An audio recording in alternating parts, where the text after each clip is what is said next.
सद्गुरु दीन दयाल हैं संतन के आधार, भव सागर अथाह से खेई उतारो पार।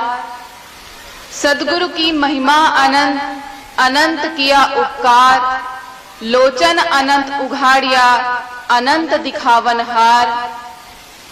कबीर ऐसा गुरु मिला तासे रहिए लाग, सब जग तो शीतल भया मिटी आपनी आग। कबीर सुमिरन सार है और सकल जंजाल, आदि अंत सब सोधिया दूजा देखो काल। कण कण में विद्यमान अनंत सत्ता स्वरूप सद्गुरु कबीर साहेब, धनी धर्मदास जी साहेब, आमीन माता साहिबा एवं 4 गुरु वंश 42 साहेब जी के पावन चरण कमलों में कोटि कोटि बंदगी करते हुए सभा में उपस्थित समस्त साहेब के प्रेमी हंस जनों को भी मेरी साहेब बंदगी।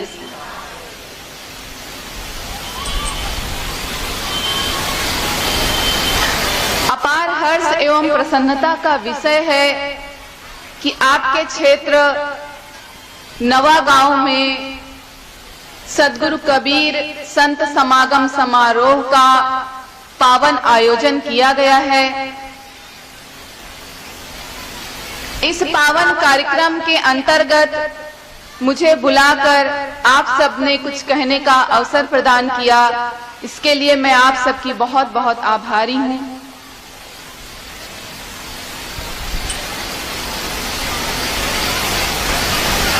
सद्गुरु कबीर साहब का व्यक्तित्व बड़ा ही विलक्षण, क्रांतिकारी है। उनके द्वारा कहे गए एक एक शब्द क्रांति के बीज हैं। एक एक शब्द जलते हुए अंगारे के समान है।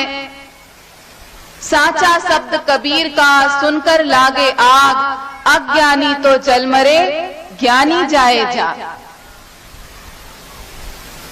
इस संसार में अनेक संत महापुरुषों का अवतरण हुआ है, परंतु सद्गुरु कबीर साहब के समान न कोई हुआ है और न कभी होगा। क्योंकि सद्गुरु कबीर साहब होने के लिए सांच की ऐसी विशेष आग की आवश्यकता होती है जो मानव मन की समस्त अज्ञानता और संसार में व्याप्त ढोंग पाखंड रूपी सभी व्यर्थ के कूड़ा करकट, सारी बुराइयों को जलाकर भस्म कर दे। आज समाज में व्याप्त भ्रष्टाचार, अंधविश्वास, ढोंग पाखंड, विषमता, परंपरागत रूढ़ियों को मिटाने के लिए सद्गुरु कबीर साहब के वाणी वचनों की अत्यंत आवश्यकता है। क्योंकि अज्ञान निद्रा में सोए हुए समाज को जगाने के लिए लोरी की आवश्यकता नहीं है। सद्गुरु कबीर साहब के तीखे, आग्नेय, मर्म भेदी, क्रांतिकारी वचनों की आवश्यकता है, जिसे सुनकर मानव मन झकझोर जाए, सोचने पर मजबूर हो जाए। हम देखें, आग में जहां आंच होती है वहीं प्रकाश भी होता है। तो सद्गुरु कबीर साहब के वाणी वचनों ने मानव मन को प्रभावित ही नहीं किया, प्रकाशित भी किया। मानव मन की समस्त अज्ञानता रूपी अंधकार को नष्ट कर ज्ञान का प्रकाश फैलाया साहब। सूर्य और चंद्रमा तो दिन और रात में प्रकाश देते हैं, परंतु सद्गुरु कबीर साहब दिन रात, प्रतिपल, प्रति क्षण समस्त मानव मात्र के हृदय से अज्ञान अंधकार को दूर कर ज्ञान का प्रकाश प्रदान करते हैं। ऐसे ज्योतिर्मय महापुरुष हैं सद्गुरु कबीर साहब।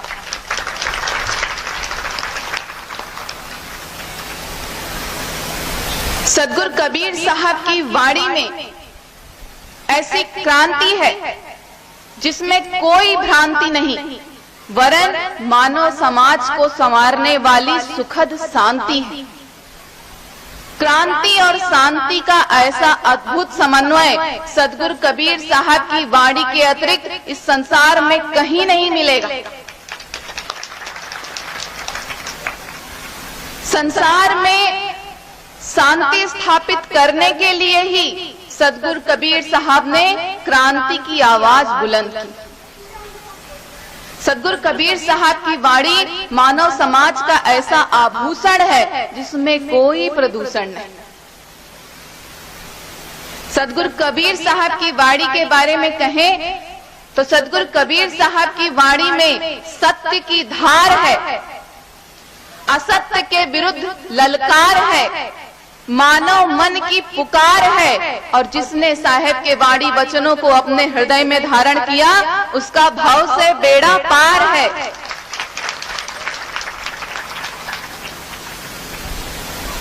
इस बाहरी दुनिया बाह्य जगत में जो अनेक युद्धों को जीत लेता है उसे हम वीर कहते हैं। जो भीतरी दुनिया अंतर जगत में इंद्रियों पर विजय प्राप्त कर ले उसे हम परम वीर महावीर कहते हैं, क्योंकि इंद्रियों पर विजय प्राप्त करना इतना सरल नहीं, इसलिए उसे हम परम वीर महावीर कहते हैं। परंतु जो मन बुद्धि इंद्रियों के साथ साथ इस संसार में व्याप्त माया को जीत ले, काल को जीत ले, मृत्यु को जीत ले, आत्मा को जीत ले, स्वयं को जीत ले, ऐसे बिरले सर्व विजेता को सद्गुरु कबीर कहते हैं। सद्गुरु कबीर साहेब मायातीत, द्वंद्वातीत, त्रिगुणातीत, निराकार, अजर अमर अविनाशी सत्य पुरुष परमात्मा के साकार स्वरूप, वे सत्य पुरुष के तद्रूप सत्य स्वरूपी अभिन्न अंग है। वे सत्य पुरुष परमात्मा सद्गुरु कबीर साहब का रूप धारण कर इस संसार में जीवों के कल्याण के लिए आए। तो सद्गुरु कबीर साहब उन परम सत्ता, परम ऊर्जा, परम शक्ति का नाम है जिससे यह संपूर्ण सृष्टि संचालित हो रही है, जो इस संसार के कण कण में व्याप्त है। संत नाभादास जी भक्तमाल ग्रंथ में अपनी इस बात को कैसे कहते हैं? बानी अरबों खरब है, ग्रंथा कोट हजार, कर्ता पुरुष कबीर है, नाभा किया विचार। संत दादू जी भी कहते हैं, साचा शब्द कबीर का जुग जुग अटल अमूल, दादू पावे पारखी परम पुरुष निज मूल। हमारे आराध्य धनी धर्मदास जी साहेब सद्गुरु वंदन करते हुए कह रहे हैं, बंदी छोड़ दयालु साहेब सकल मत के भूप हो, तुम ज्ञान रूप अखंड पूरण आदि ब्रह्म स्वरूप हो। तो सद्गुरु कबीर साहब सत्य पुरुष परमात्मा के साकार स्वरूप हैं, जो इस संसार में जीवों के कल्याण के लिए, जीवों के उद्धार के लिए आए हैं। हम सभी संध्या पाठ में प्रतिदिन पढ़ते हैं, सतयुग त्रेता द्वापर बीता, रमता तीता पर पीरम, कलयुग कीता सबको जीता, परम पुनीता कबीरम। तो सद्गुरु कबीर साहब इस संसार में चारों युगों में सत्य का संदेश देने के लिए आते रहे हैं, और वे सद्गुरु सर्व विजेता होने के साथ साथ परम पुनीता भी हैं। उनका तन मन जीवन इतना पावन, शुद्ध, निर्मल, बेदाग, निर्विकार है कि स्वयं परमात्मा भी उनका नाम ले लेकर उनके पीछे घूम रहे हैं। कबीर मन निर्मल भया जैसे गंगा नीर, पीछे पीछे हरि फिरे कहत कबीर कबीर। मन माया के बंधन से मुक्त है सद्गुरु कबीर साहब। उनका व्यक्तित्व इतना निर्मल है, इतना बेदाग, स्वच्छ, पावन है कि कोई भी विषय विकार उन्हें छू नहीं गया। इस शरीर रूपी चादर को सभी धारण करते हैं, देवी देवता ऋषि मुनि सब धारण करते हैं, परंतु मन माया के बंधन से बंध जाने के कारण कोई न कोई दाग लग जाना स्वाभाविक। परंतु सदगुरु कबीर साहब सो चादर सुर नर मुनि ओढ़ी, ओढ़ के मैली कीनी चदरिया, साहेब कबीर ने ऐसी ओढ़ी जो कि त्यों धर दीनी चदरिया। जैसा पाया वैसे ही रख देना, जैसा लिया वैसा ही दे देना, बिना किसी दाग के निर्मल पावन, इतना व्यक्तित्व शुद्ध सिर्फ सदगुरु कबीर साहब के वश की ही बात है, अन्य किसी में वह सामर्थ्य नहीं। संत मलूकदास जी साहेब के बारे में कहते हैं, चार दाग से न्यारे सतगुरु अजरा अमर शरीर, दास मलूक सलोक कहत है, खोजो खसम कबीर। सदगुरु कबीर साहब इस संसार के चारों दागों से न्यारे हैं। कौन से चार दाग? गर्भाग्नि का दाग, प्रत्येक जीव को जन्म लेना पड़ता है, गर्भाग्नि का दाग। जठराग्नि का दाग, इस संसार में आए हैं तो भूख प्यास भी सहन करनी पड़ती है।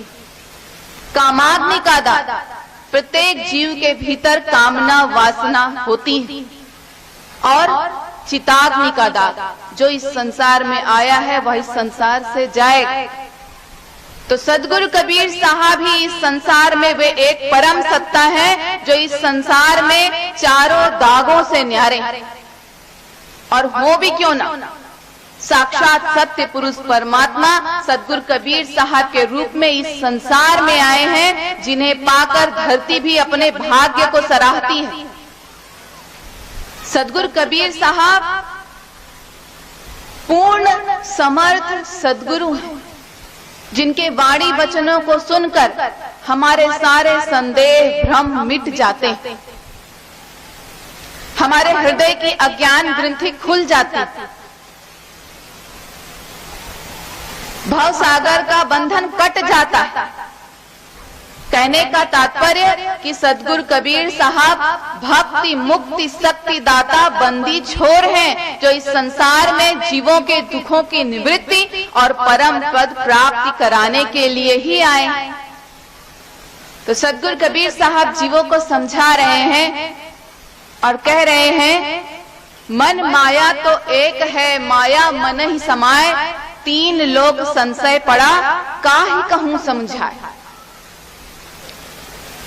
मनुष्य के मन में माया समा गई है। मन और माया को अलग करना बड़ा कठिन है। मन भी चंचल है और माया भी चंचल है, और दोनों एक मेक हो गए हैं। इन्हें अलग करना बड़ा ही कठिन है। इस संसार में सर्वत्र माया फैली हुई है। मन के रूप समानी माया, सकल संसार व्याप्त है छाया।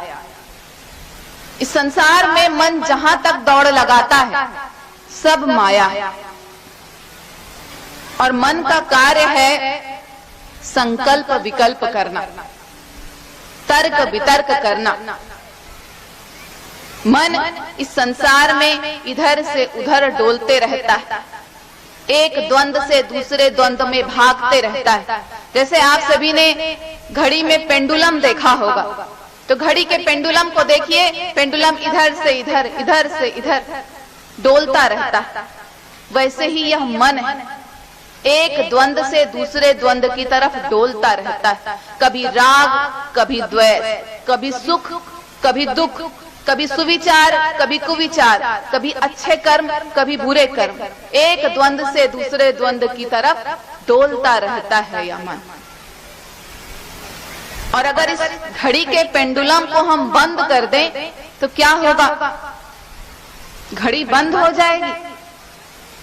वैसे ही अगर हम इस मन को स्थिर कर दें, शांत कर दें, स्टेज ऑफ नो माइंड तक पहुंचा दें, विचार शून्य कर दें, या कहें कि इस मन को अमन कर दें, तो क्या होगा?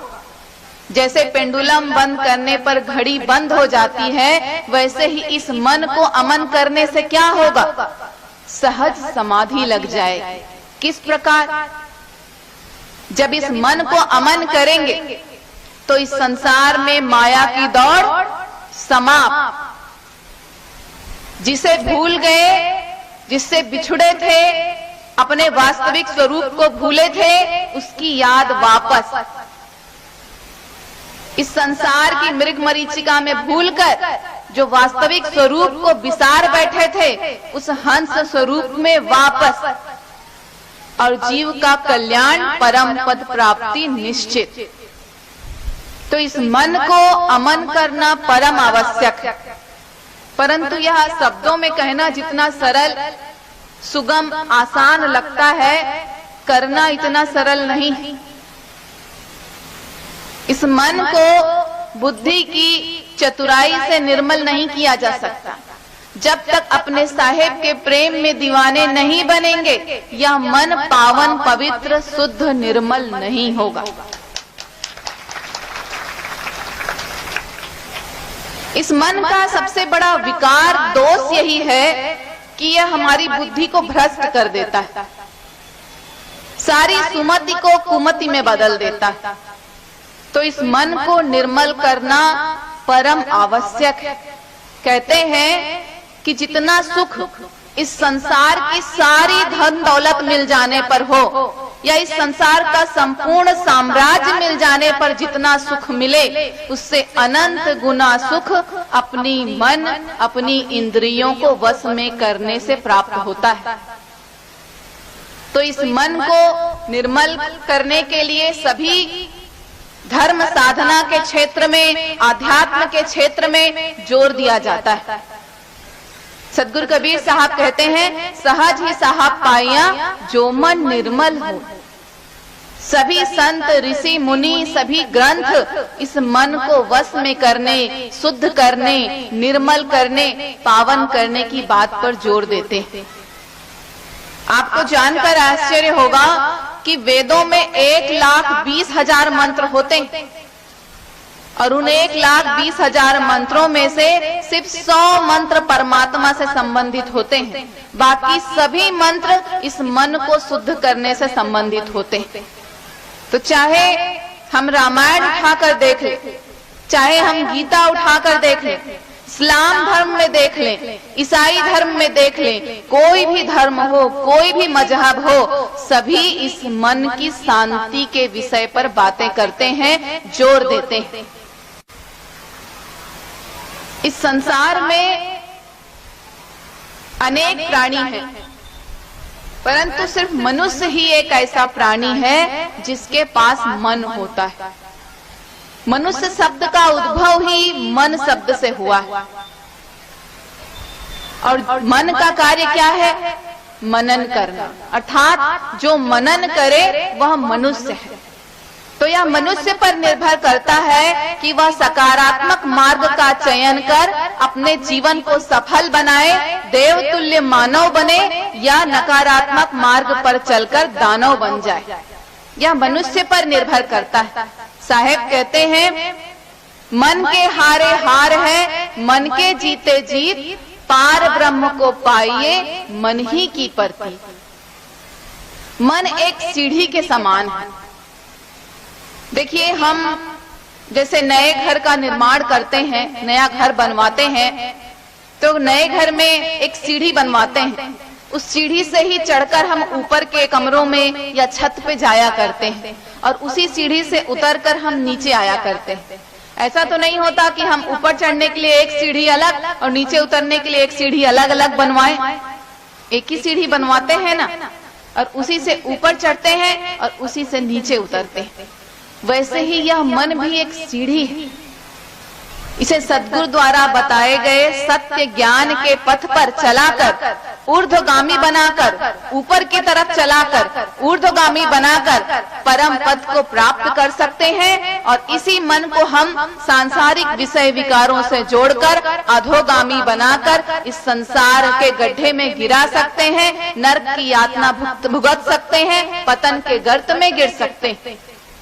तो मन के ऊपर ही है, और यह मन एकमात्र माध्यम है जिसके द्वारा हम साहेब को प्राप्त कर सकते हैं। कबीर मन तो एक है, भावे तहां लगाए, भावे हरि की भक्ति कर, भावे विषय कमाए। तो इस मन को निर्मल करना है, पवित्र करना है, पावन करना है, शुद्ध करना है, परम आवश्यक। परंतु किस प्रकार करें? इस मन को शुद्ध करने के बारे में सोचने से पहले इस बात पर चर्चा करें, इस विषय पर चर्चा करें कि यह मन क्या है, इस मन के लक्षण गुण क्या हैं, तब तो हम इसे शुद्ध कर पाएंगे। मन क्या है? हमारे पास हमारा शरीर 3 प्रकार का होता है, स्थूल शरीर, सूक्ष्म शरीर और कारण शरीर। स्थूल शरीर जो हमें इन बाह्य नेत्रों से दिखाई पड़ता है, जो यह बोल रहा है, चल रहा है, खा रहा है, पी रहा है, बात कर रहा है, जो यह बाहरी स्वरूप है हमारा, यह हमारा स्थूल शरीर है जिसे हम देख पा रहे हैं। और सूक्ष्म शरीर और कारण शरीर को हम देख नहीं सकते। सूक्ष्म शरीर अर्थात अंतःकरण, मन, बुद्धि, चित्त और अहंकार, इन 4 से मिलकर बना होता है और इन चारों में मन प्रधान होता है, क्योंकि मन ही समस्त इंद्रियों को अपने अनुरूप कार्य कराता है। जब जीव की मृत्यु होती है तो यह स्थूल शरीर नष्ट हो जाता है, परंतु यह सूक्ष्म शरीर अंतःकरण नष्ट नहीं होता और जीव के साथ उसके अगले जन्म में चला जाता है। मन और बुद्धि द्वारा किए गए कर्मों का असर, प्रभाव चित्त पर पड़ता है, जो चित्त में संस्कार के रूप में अंकित हो जाता है। मन और बुद्धि जो हमसे विचार कराते हैं, जो हम सोचते हैं, विचार करते हैं, हम जैसे शुभ अशुभ कर्म करते हैं, शुभ अशुभ विचार करते हैं, वे सभी चित्त में संस्कार के रूप में अंकित होते जाते हैं। और जब यह स्थूल शरीर नष्ट होता है तो यह अंतःकरण में संचित जो स्वभाव, जो संस्कार हैं, मन बुद्धि द्वारा किए गए संस्कारों का जो प्रभाव है, वह जीव अगले जन्म में चला जाता है। हमारे जैसे कर्म, हमारे जैसे विचार होते हैं, कहने का अर्थ यही है कि उसके अनुरूप हमें हमारा अगला जन्म मिलता है। इस बात को इस प्रकार से भी समझें कि अगर यह शरीर एक रथ है तो इस रथ के घोड़े 10 इंद्रियां, 5 ज्ञानेंद्रिय, 5 कर्मेंद्रिय, इस शरीर रूपी रथ के 10 घोड़े।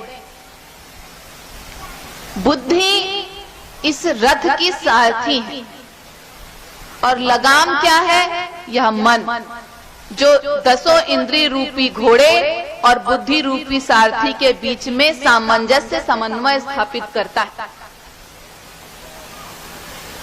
आत्मा इस रथ की रथी। तो अगर इस लगाम, इस मन रूपी लगाम को सद्गुरु के ज्ञान विवेक से नहीं कसेंगे तो यह लगाम ढील पड़ जाएगी। फलस्वरूप होगा क्या? इंद्रिय रूपी घोड़े बहक जाएंगे और आत्मा का यह शरीर रूपी रथ सांसारिक विषय विकार रूपी गड्ढे में गिर जाएगा। तो कहने का तात्पर्य यही है कि यह शरीर या इंद्रियां दोषी नहीं। आज इस संसार में जो इंद्रियों की हाहाकार मची हुई है, इसके लिए यह शरीर या इंद्रियां दोषी नहीं है। दोषी यह मन है जो इंद्रियों को अपने अनुरूप कार्य कराता है। इन इंद्रियों का कर्ता धर्ता यह मन है। देखिए, हम वही चीज देखते हैं जो हमारा मन देखने के लिए राजी होता है। जो हमारे मन को प्रिय होता है हम वही देखते हैं। अच्छी वस्तु भी देखते हैं, अच्छी चीजें भी देखते हैं, तो खराब चीजें भी देखते हैं। ऐसा नहीं कि एक व्यक्ति सिर्फ अच्छी अच्छी ही चीजें ही देखे, खराब चीजें न देखे। नहीं, अच्छी चीजें भी देखता है, खराब चीजें भी देखता है। शुभ भी देखेगा, अशुभ भी देखेगा। कारण क्या है कि यह मन आंखों से जो कहता है, आंखें वही देखती।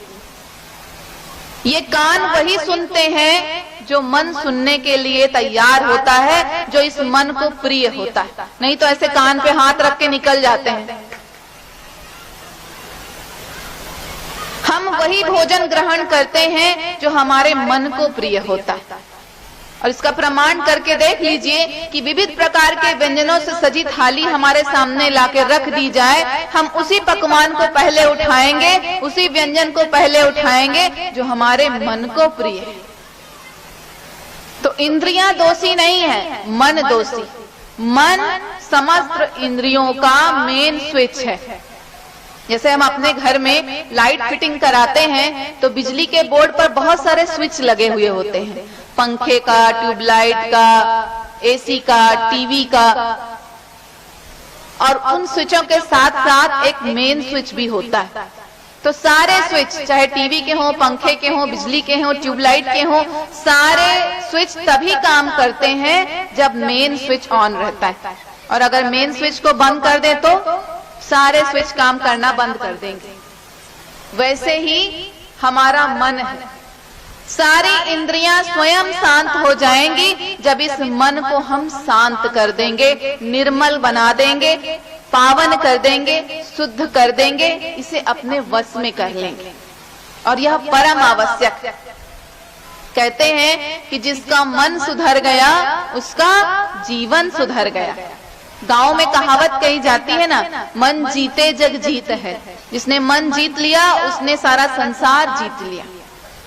तो इस मन पर विजय प्राप्त करना परम आवश्यक है। क्या स्वभाव होता है इस मन का? यह मन बड़े चंचल स्वभाव का होता है।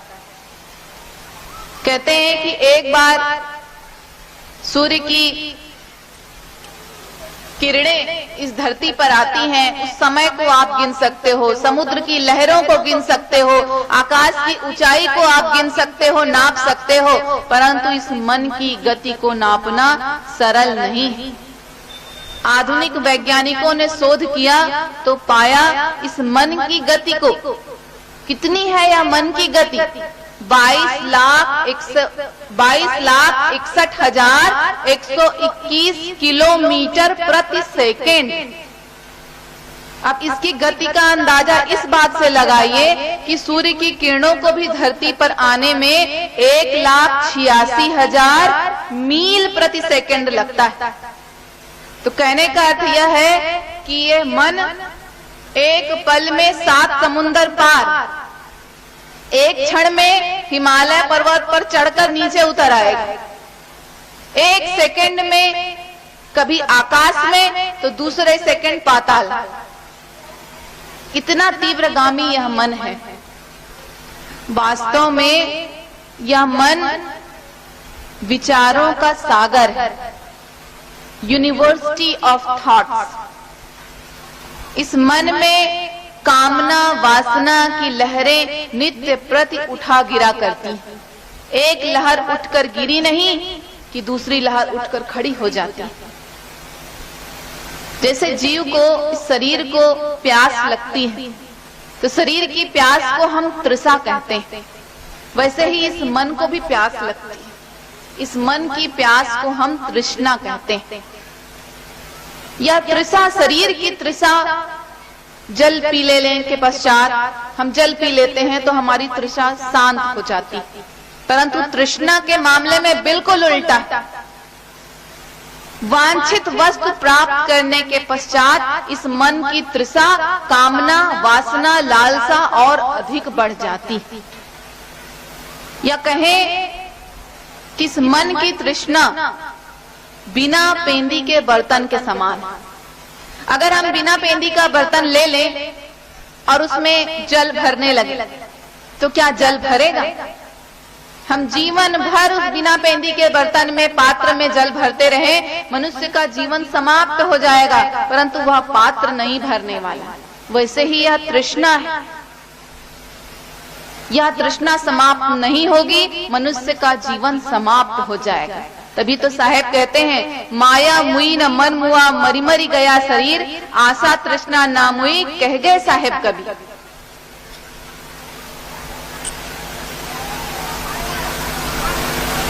इस मन का स्वभाव होता है कि इसे जो भी करने के लिए मना करोगे ये वही काम करता है, जहां मना करोगे वहीं भागेगा। निषेध में इसे आकर्षण महसूस होता है, आकर्षण का अनुभव करता है निषेध। अब इसका प्रत्यक्ष प्रमाण देख लीजिए, उदाहरण देख लीजिए कि प्रायः लोग या समस्या लेकर या शिकायत लेकर आते हैं कि यह क्या करें, हमारा मन साहेब के ध्यान में नहीं लगता, साहेब के भजन में हमारा मन नहीं डूबता, सत्संग में हम बैठते हैं तो हमें नींद आ जाती। प्रायः यह शिकायत लेकर लोग आते हैं ना, कहते हैं ना, आपस में चर्चा होती है तो इसका कारण यही है कि इस मन का स्वभाव अधोगामी है। यह परमात्मा के भजन सुमिरन सत्संग में नहीं लगता है। सांसारिक विषय विकारों की तरफ भागना इस मन का स्वभाव होता है। इसीलिए लोग कहते हैं कि साहेब के भजन सत्संग में ध्यान में मन नहीं लगता। सत्संग में बैठते हैं तो नींद आ जाती है। अभी बहुत लोगों को नींद आ रही होगी, अगल बगल देखिए, बहुत से लोगों को नींद आ रही होगी।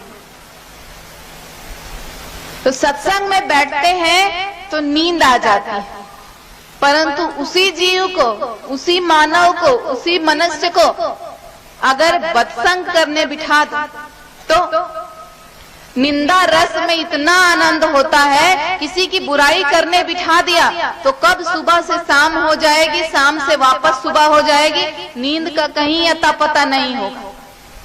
निंदा रस में इतना आनंद, सत्संग में इतना आनंद, सत्संग में कहाँ मिलेगा? इसीलिए तो नींद आ जाती। और भी लोग कहते हैं कि साहेब के ध्यान में मन नहीं लगता। जब साहेब का ध्यान करने बैठते हैं तो देखिए, जहां बैठते हैं और जो करने बैठते हैं, बस वही दो काम छोड़कर दुनिया भर के सारे काम याद आ जाते हैं। आज क्या करना है, कल क्या करना है, परसों क्या करना है, एक महीने में क्या करना है, साल भर में क्या करना है, या जीवन भर क्या करना है, उतनी देर बैठे बैठे सोच लेता है जी। और अभी तो फिलहाल चुनाव का समय चल रहा है, तो कांग्रेस जीतेगी कि भाजपा जीतेगी, सारा सोच, सारा विचार वहां पर बैठे बैठे हो जाता। सिर्फ जो करने बैठे हैं और जिसका ध्यान लगाने बैठे हैं, बस वही नहीं याद आता। दुनिया भर की सारी बातें वहां बैठे बैठे याद आ जाती। ऐसे लगता है जैसे जीव का फ्री टाइम है, वो अपना पूरा समय सांसारिक कार्यों को करते हुए जीव निकाल देता है और थोड़ी क्षण, थोड़ी घड़ी जो साहेब का, परमात्मा का ध्यान करने बैठता है तो ऐसे बैठता है जैसे फ्री होके बैठा है, फ्री टाइम है मेरा, कुछ भी सोचूं। अरे जीवन भर तो वही करते रहे हो, थोड़ी घड़ी साहेब का सत्संग भजन ध्यान करने बैठे हो, उसमें तो मन लगाओ। पर क्या करें जी, मन तो लगता ही नहीं। लगता है, मन लगता है, खूब लगता है। कैसे लगता है? अगर हमारे सामने 1,00,000 2 लाख का बंडल लाके रख दिया, हरी गुलाबी नोटों का बंडल, और कह दिया गया भैया गिन लो, देखो पैसे बराबर हैं कि नहीं, तब देखिए क्या ध्यान लगता है। जो जीव का ध्यान साहेब में नहीं लग रहा था, उसके सामने लाकर 1,00,000 2 लाख का बंडल दे दिया और बोला कि देख लो, गिन लो, बराबर है कि नहीं, पूरे हैं कि नहीं, तब देखो क्या ध्यान लगता है। अरे अगर उसके सिर पर बैंड बाजा भी बजवा दोगे ना तो मजाल है जो ध्यान टस से मस हो जाए। तो ऐसा ध्यान लगाना। तभी तो साहेब कहते हैं, कबीर यह मन आलसी समझे नहीं गंवार, राम भजन को आलसी खावन में होशियार। इस मन का स्वभाव ही अधोगामी, यह सांसारिक, क्षुद्र सांसारिक विषय वासनाओं की तरफ ही भागता है।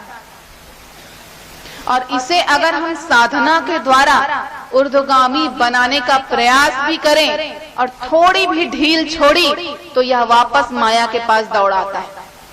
जैसे गिद्ध पक्षी देखा होगा, वह अनंत आकाश की ऊंचाइयों में उड़ता है, परंतु उसका सारा ध्यान धरती पर पड़े मांस के टुकड़े पर होता है।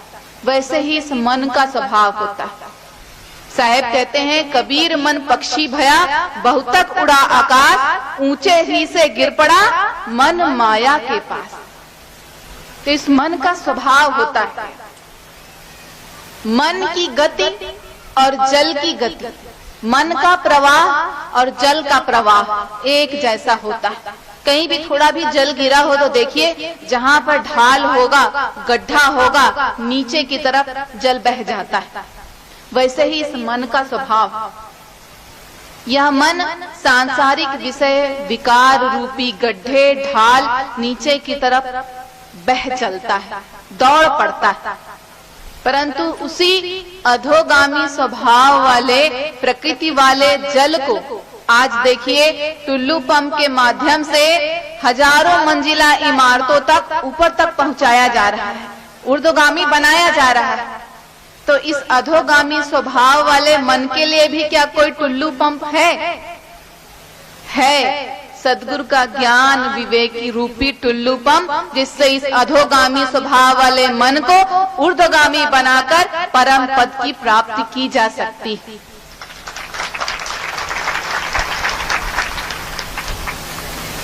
तो सद्गुरु के शरण में होंगे तभी यह मन निर्मल होगा, पावन होगा, पवित्र होगा, शुद्ध होगा।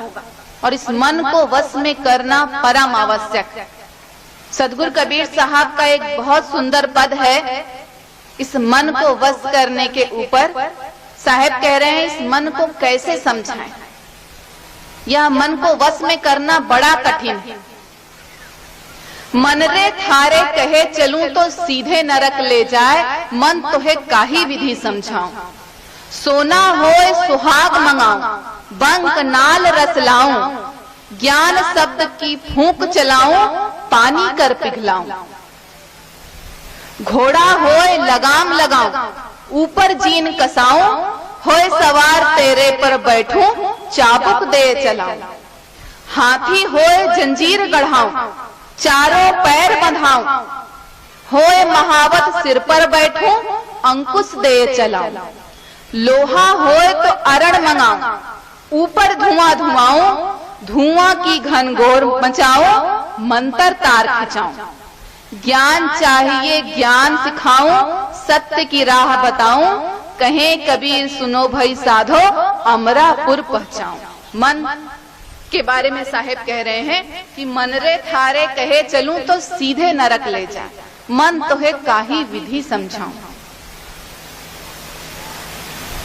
मन बड़ा चंचल स्वभाव का होता है।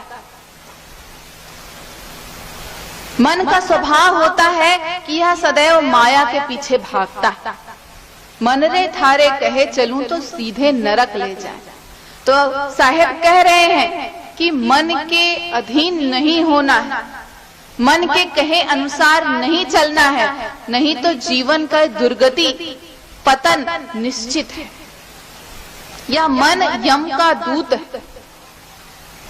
मन के मते न चालिए, मन है पक्का दूत, ले जाके डुबा दे दरिया में, प्राण जाएंगे छूट। तो इस मन के कहे अनुसार हम चलेंगे तो निश्चित रूपेण ही यह जीवन पतन के गर्त में गिरे। माया के अधीन यह मन एक क्षण में, एक पल में करोड़ों कामनाएं, अनंत कामनाएं कर डालता है।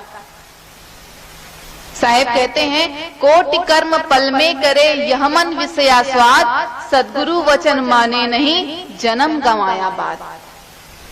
माया के अधीन यह मन अनंत कामनाएं करता है। सांसारिक विषय स्वादों के पीछे भागते हुए प्रतिपल नई कामना, नई लालसा, नई इच्छा इस मन में उठती। और इस कामना का तो फिर कोई अंत ही नहीं है। इस विषय पर एक बड़ी सुंदर सी कहानी है कि एक बार एक शिकारी जंगल में शिकार करने गया। शिकार की खोज में चलते चलते जंगल में भटक गया।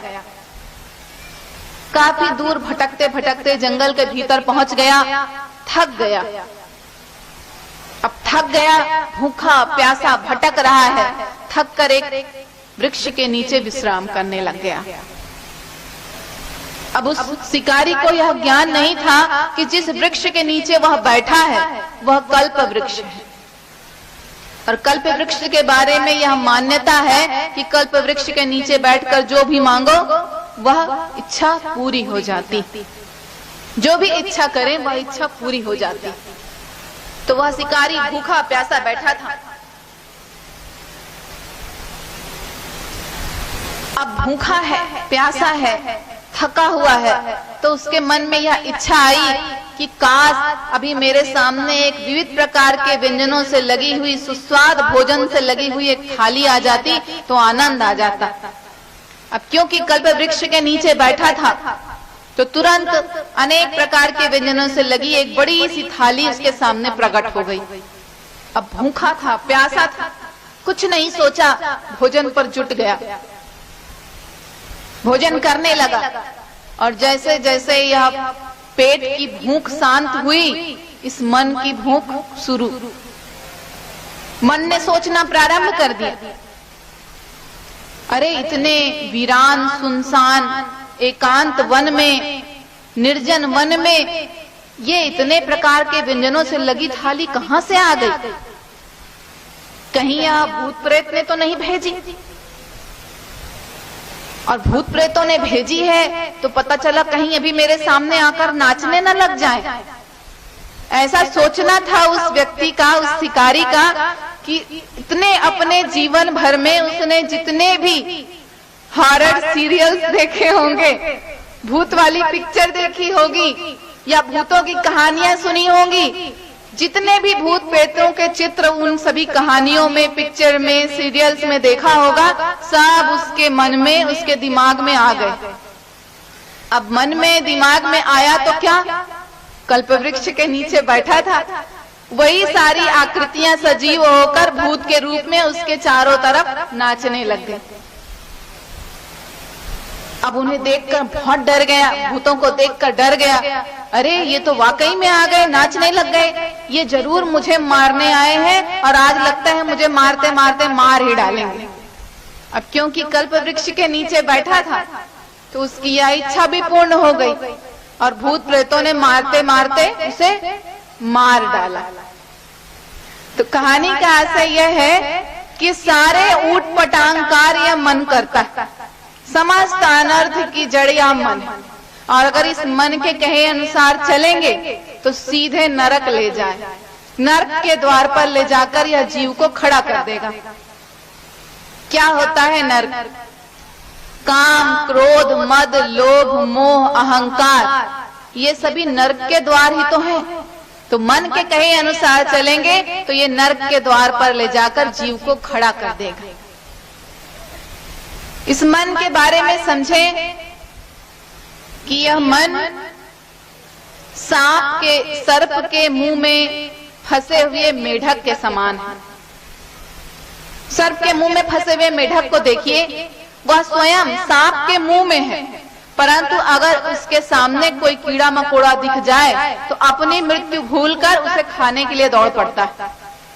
वैसे ही यह जीव भी, इस संसार में जीव के जीवन का कोई भरोसा नहीं।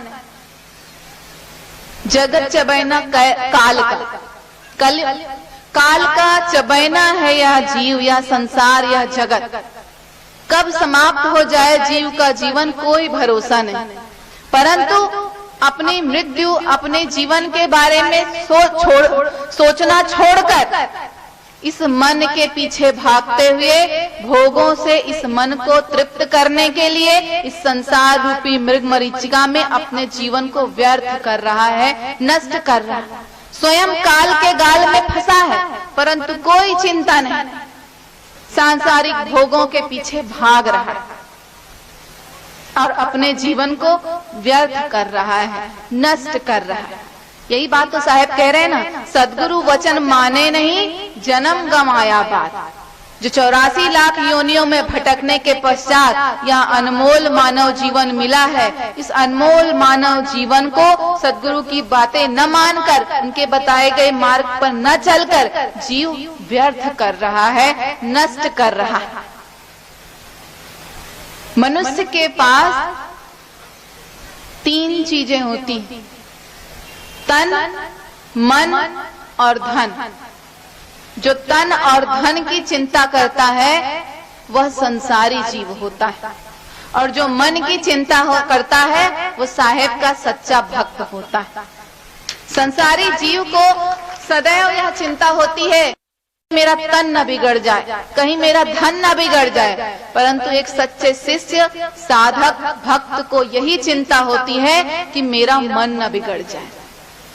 तो भले तन और धन को परिवार की सेवा में, समाज की सेवा में लगा देना, परंतु इस मन को साहेब से ही लगाना, नहीं तो इस कहानी में जैसा शिकारी का हाल हुआ ऐसे ही हमारा हाल भी होगा।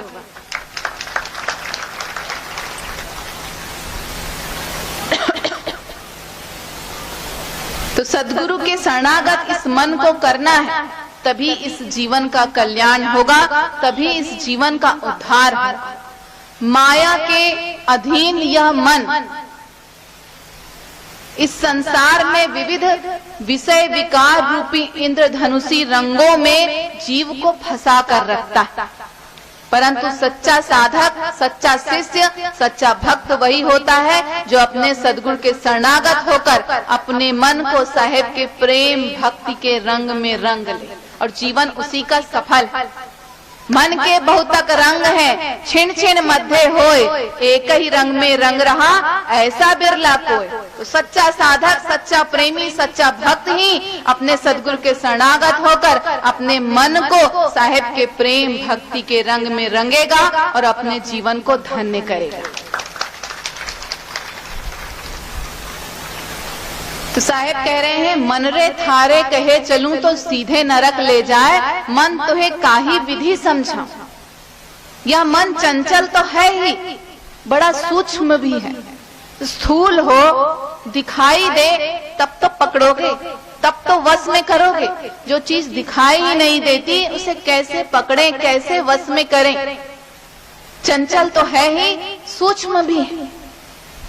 अनेक प्रकार के उदाहरणों से साहेब इस पद में समझा रहे हैं कि सोना होए सुहाग मंगाऊं, बंक नाल रस लाऊं, ज्ञान शब्द की फूंक चलाऊं, पानी कर पिघलाऊं। अगर यह मन सोना होता तो इसे सुहागा रूपी बंक नाल रस अर्थात ब्रह्म रंध्र से निकले अमृत रस से जोड़ देता। सद्गुरु के ज्ञान रूपी जल में इस मन को डुबाकर इसे कुंदन जैसा शुद्ध, पवित्र, प्योर कर देता, निर्मल कर देता, कुंदन बना देता। परंतु यह मन सोना नहीं। आगे भी साहेब समझा रहे हैं कि घोड़ा होए लगाम लगाऊं, ऊपर जीन कसाऊं, होए सवार तेरे पर बैठूं, चाबुक दे चला। अगर यह मन घोड़ा होता तो इसे सद्गुरु के ज्ञान विवेक रूपी लगाम से इसके ऊपर अभ्यास रूपी जीन कसाता और साधना रूपी सवारी कर सद्गुरु के चाबुक, शब्द रूपी चाबुक मार मार कर इस मन को अपने वश में कर लेता। परंतु यह मन घोड़ा नहीं, घोड़े से अनंत गुना तीव्रगामी है यह मन। हम इस मन को सांसारिक भोगों द्वारा तृप्त करना चाहते हैं, परंतु यह मन सांसारिक भोगों से कभी तृप्त होने वाला नहीं।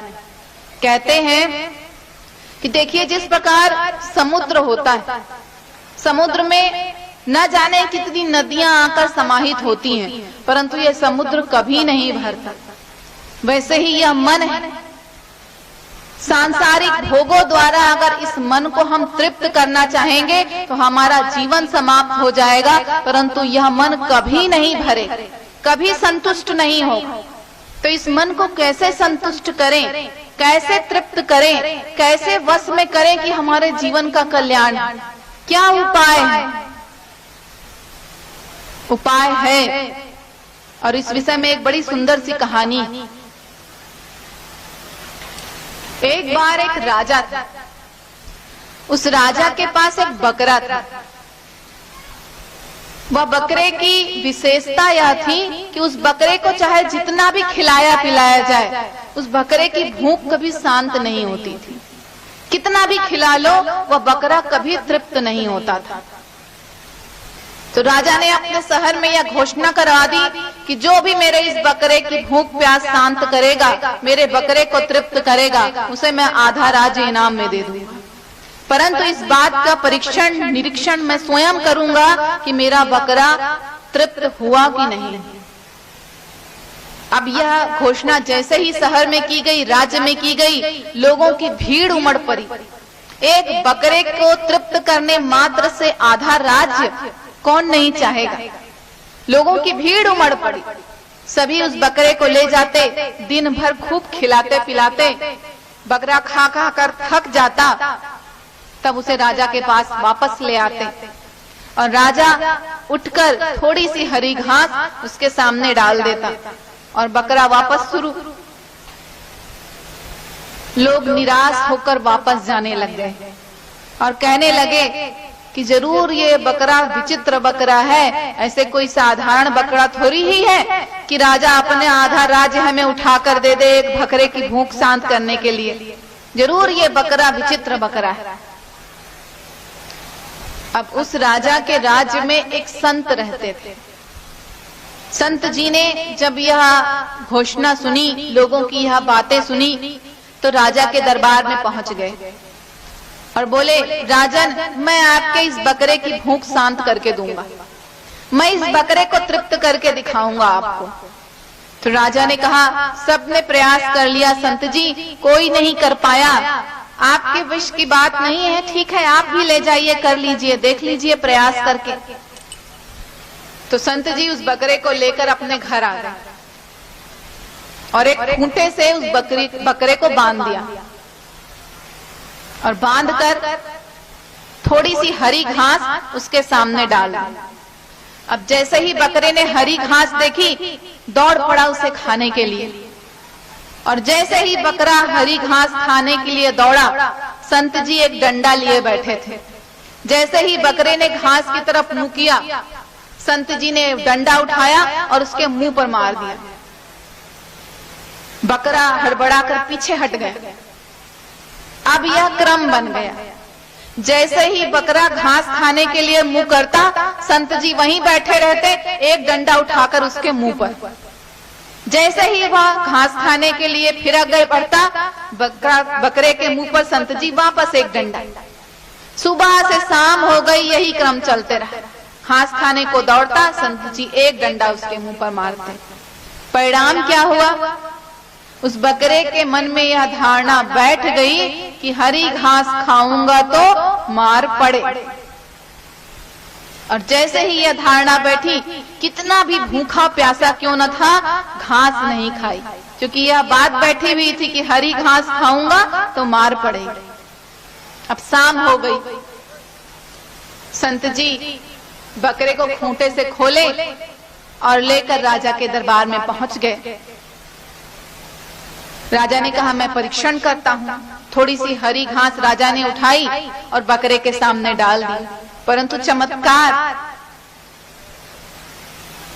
बकरे ने घास खाना तो छोड़ो, उसकी तरफ देखा भी नहीं, घास को सूंघा तक नहीं, क्योंकि उसके मन में यह धारणा थी कि हरी घास खाऊंगा तो मार पड़ेगी।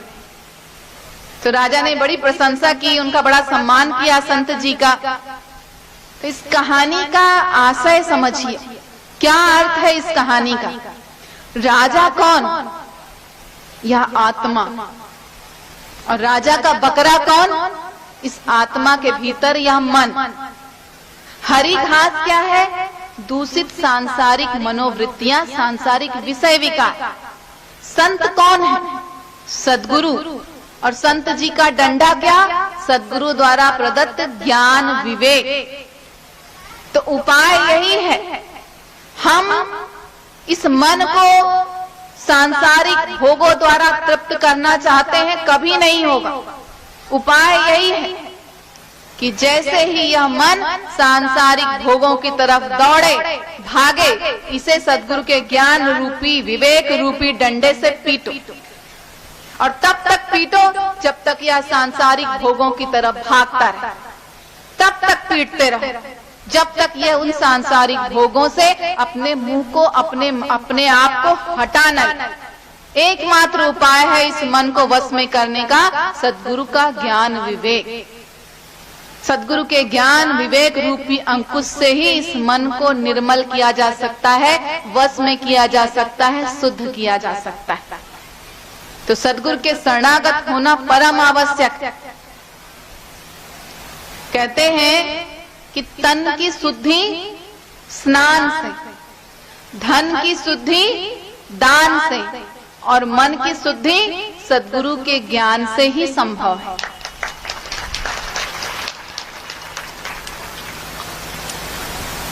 साहेब इस पद में आगे कह रहे हैं कि हाथी होए जंजीर गढ़ाऊं, चारों पैर बंधाऊं, होए महावत सिर पर बैठूं, अंकुश दे चला।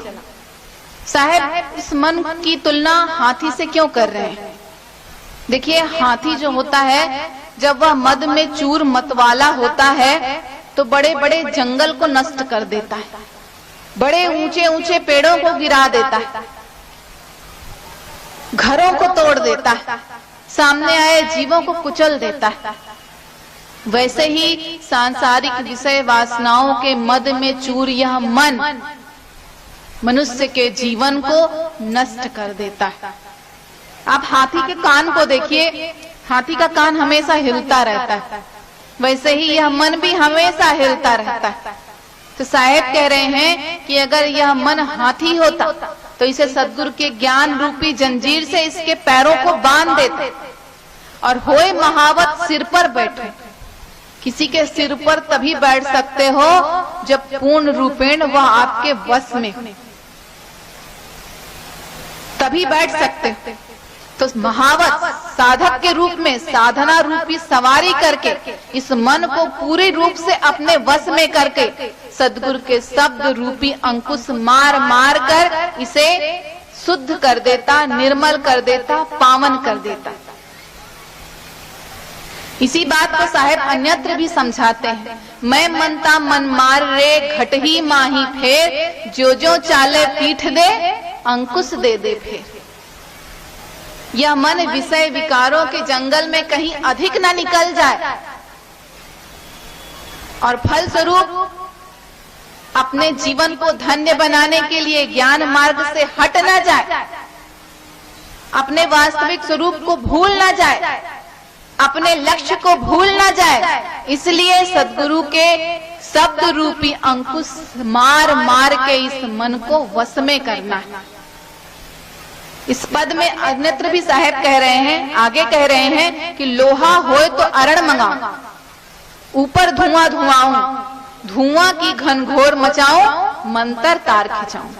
अगर यह मन लोहा होता तो इसे अरण, अरण अर्थात अहरन, जो लोहे की निकाय होती है जिसपे लोहे को गर्म करके पीटा जाता है, तो अगर यह मन लोहा होता तो इसे सद्गुरु के ज्ञान रूपी अरण पे, लोहे की निकाय, ज्ञान रूपी निकाय पर खूब तपाकर, लाल करके, पीट पीट कर मंतर तार खिंचाऊं, साहेब से एक तार कर देता।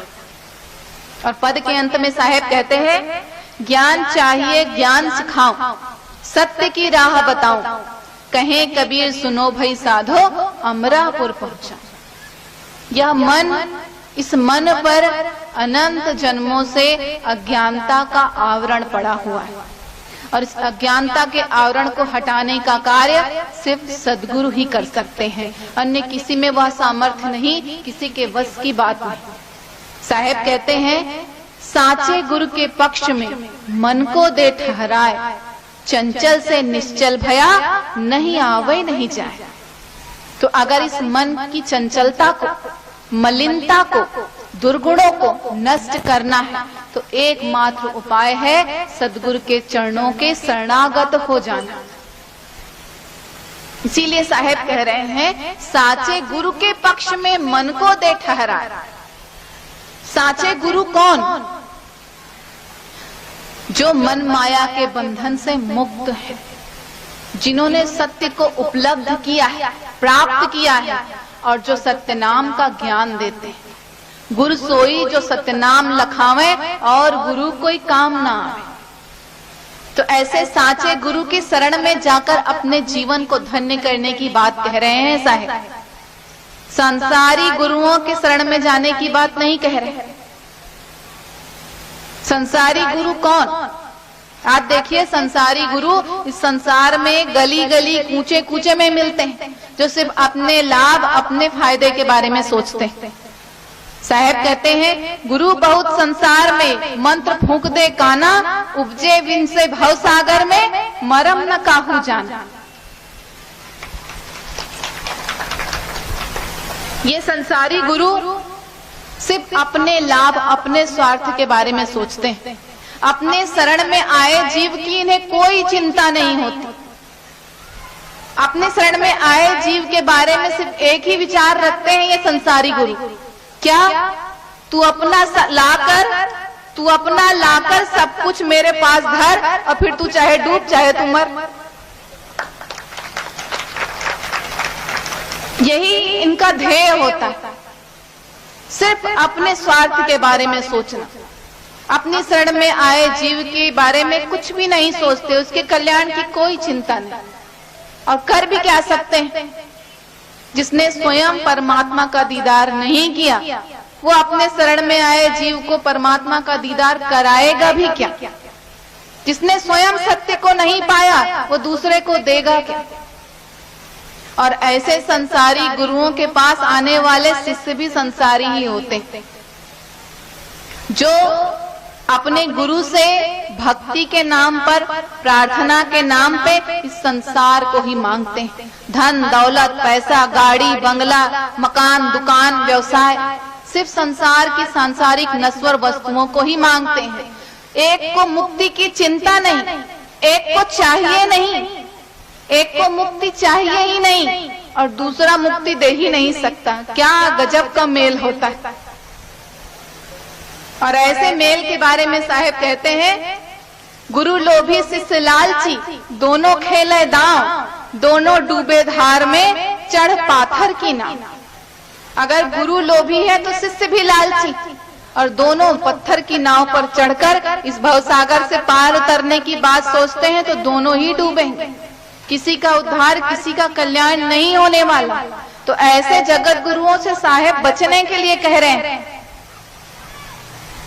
ऐसे गुरु, लोभी गुरु, लालची चेला, करे नरक में ठेलम ठेला। मन माया के बंधन से ऐसे बंधे लोभी गुरु हैं और अपने शरण में आए शिष्य का बेड़ा गर्क कर देते हैं। उसे इस संसार में ही फंसाकर, उलझाकर उसके जीवन को नष्ट कर देते हैं। सत्य प्राप्त, ज्ञान प्राप्ति के लिए इच्छा भावना ही नहीं जगाते, क्योंकि स्वयं में ही नहीं है तो दूसरे में क्या जगाएं। जो हमारे पास होगा उसी को तो हम दूसरे को देंगे, जो हमारे पास है ही नहीं उसे हम दूसरों को क्या बांटें। तो करे नरक में ठेलम ठेला। और ऐसे गुरुओं का क्या हाल होगा? नरक में ठेलम ठेला। और नरक में ठेलम ठेला तो बाद में होगी, अभी तो फिलहाल जेल में ठेलम ठेला हो रही। मैं आया तू गया, मैं आया तू भी आ जा। अभी फिलहाल नरक में ठेलम ठेला हो रही है, लाइन लगी है, कतार लगी है। अभी कुछ गए हैं, कुछ बाकी बचे, वो भी जाएंगे और फिर बाद में नरक में ठेलम ठेला। तो ऐसे जगत गुरुओं, संसारी गुरुओं के चक्कर में फंसने की बात नहीं कह रहे हैं साचे गुरु के पक्ष में। और ऐसे सच्चे गुरु कौन है? सदगुरु कबीर साहब, जिनके बताए गए मार्ग पर चलकर हम अपने जीवन को धन्य कर सकते हैं, इस संसार के भव बंधन में फंसेंगे नहीं।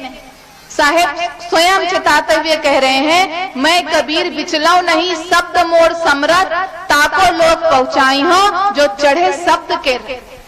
मेरी शरण में आए जीव का कल्याण निश्चित है, उसे कोई बहला नहीं सकता, फुसला नहीं सकता, बहका नहीं सकता, उसका कल्याण निश्चित है।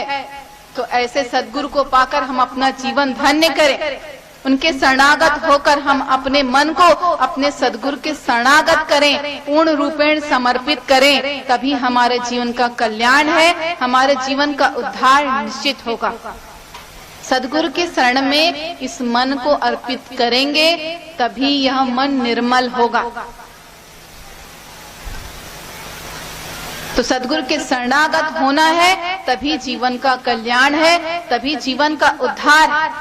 देखिए साहेब समझा रहे हैं इस मन को, मन रे तू कर साहेब से प्रीत, शरण आए तो सबही उतरे ऐसी उनकी रीत। तो सद्गुरु के पूर्ण शरणागत होना है और यह पूर्ण समर्पण का भाव इस मन को करना है।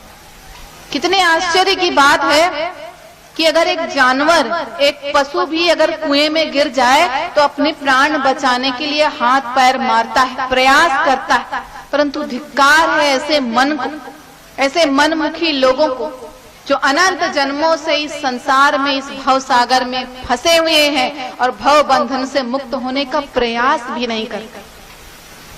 तो प्रयास हमें करना है और अपने जीवन को धन्य करना है। और जब तक सद्गुरु के शरणागत नहीं होंगे, इस मन को सद्गुरु के चरणों में समर्पित नहीं करेंगे, तब तक इस जीवन का कल्याण होने वाला नहीं है। जैसे नदी में जल न हो तो नदी बेकार है, जैसे शक्कर में मिठास न हो तो शक्कर बेकार है, जैसे भोजन में सब कुछ हो परंतु नमक न हो तो भोजन बेकार है, वैसे ही अगर जीवन में सद्गुरु न हो तो यह जीवन बेकार है। सद्गुरु हमें सत्य का, ज्ञान का मार्ग दिखाने, परमात्मा से मिलाने इस संसार में आए हैं, उनके बताए गए मार्ग पर चलना है। इस अज्ञानता की निद्रा में जो हम सोए हैं, हमें सद्गुरु जगाने आए हैं, हमें जागना है और अपने जीवन को धन्य करना है। साहेब कहते हैं कबीर सूता क्या करे, काहे न उठ के जाग, जाके संग तू बिछुड़ा ताही के संग ला। तो इस संसार से, इस भव सागर में भव बंधनों को काटने के लिए, इससे मुक्त होने के लिए सद्गुरु की शरण में जाना परम आवश्यक है। और साहेब हमें इस संसार में रहकर संसार से पार निकलने की कला सिखाते हैं। इस संसार से भागने की बात नहीं कहते साहेब, इस संसार में रहकर, इस संसार में रहकर जागने की बात करते हैं। संसार एक कर्म क्षेत्र है, कर्म भूमि है। हमें अपने कर्मों को सुधारना है और अपने जीवन को धन्य बनाना है। तो एक बात ध्यान में रखिए, आगे धंधा पीछे धंधा, आगे धंधा पीछे धंधा, सब धंधे में धंधा, और जो इन धंधों में साहेब को न भूले वो साहेब का बंदा।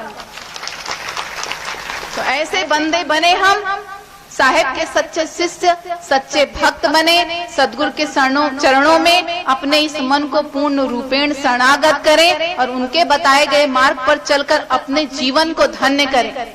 एक सार बात, जीवन को सफल बनाने का एक नुस्खा सार रूप में कहूं कि भूल न जाना इस नुस्खे को, भूल न जाना इस नुस्खे को, लाजंत तुम पाओगे क्या, जैसा मन को बनाओगे वैसा ही फल पाओगे। तो सद्गुरु के वाणी वचनों को आत्मसात करें, उनके द्वारा बताए गए सत्य ज्ञान के मार्ग पर चलकर अपने इस मन को पार ब्रह्म के समान शुद्ध, निर्मल, पावन, पवित्र बनाएं और अपने जीवन में सुख, शांति, आनंद, परम पद की प्राप्ति कर अपने जीवन को धन्य करें। इन्हीं कामनाओं के साथ आप सबसे आज्ञा चाहती हूँ। साहेब बंदगी साहेब। साहेब बंदगी साहेब। सभा में विराजमान समस्त माताओं से निवेदन।